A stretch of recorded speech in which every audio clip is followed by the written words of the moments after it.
The show rolling along. Keep that energy up for the very funny Dave Peterson.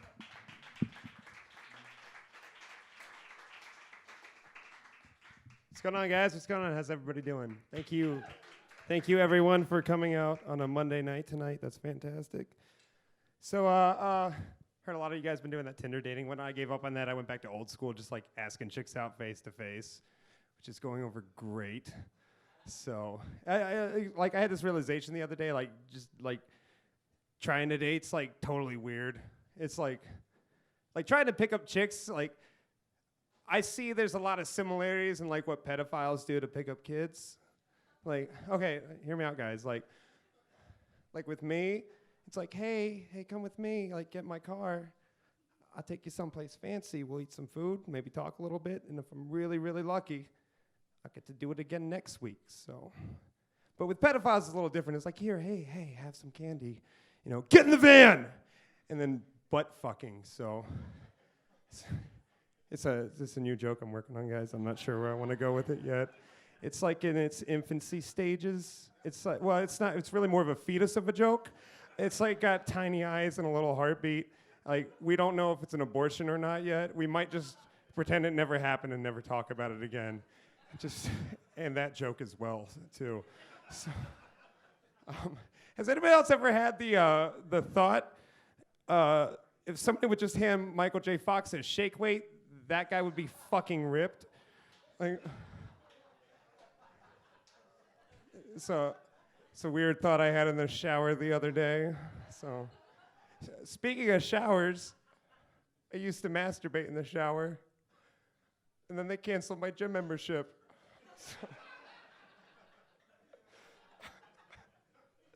So I don't work out anymore. I gave up on that dream. But I joined the Mile High Club last week. That was interesting. It's very interesting. Anybody else part of the Mile High Club? Anyone? No, just me. Fantastic. I got really stoned and I locked my keys in the car at the gas station. I had to walk home. So yeah, it wore off after a mile. It would have been a 2-mile high club, but I wasn't high after a mile. So.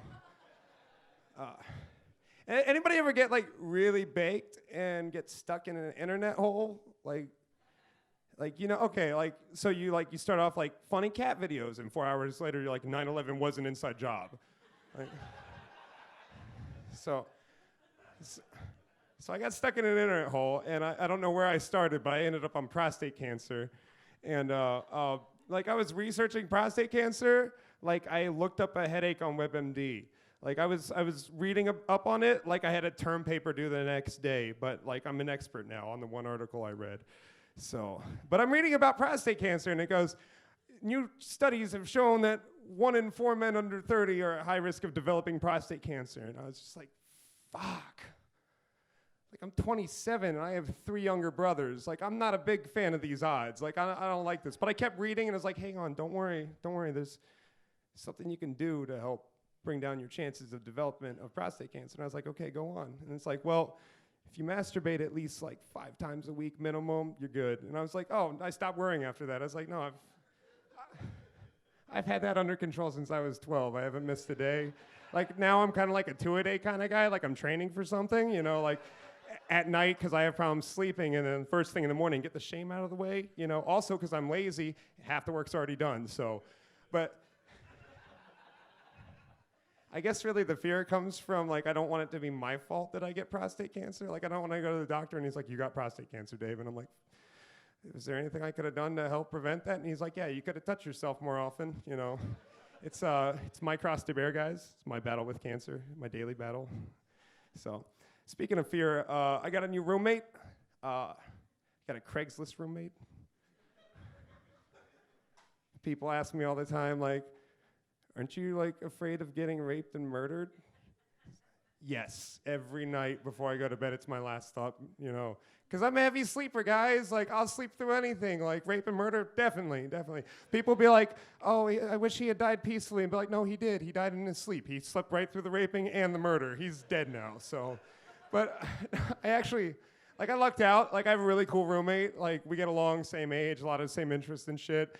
But there's always these little tiny pet peeves that they do that just bug the fucking shit out of you. Like mine is, he never refills my Brita pitcher. Like, ever. Like, my tap water's fine. It's clear, it comes out fine. I can drink it, I don't die. It's perfect. But he never refills it, and it drives me fucking nuts. And I just want to go up to him, and I'll be like, hey, Daniel, look, man, if it's not that big of a deal, if you could just spend the 10, 20 seconds putting some water in the Brita pitcher, saving a lot of heartache and time. You know, like, I'm afraid to say that to him because I don't know him so well. Like, I'm afraid he'll shoot back with something personal. Like, yeah, no, Dave, I can do that for you. Can you not masturbate so loud at night? And that's what I tell him. I'm not masturbating. I'm fighting cancer. Thanks, guys. That's it from me.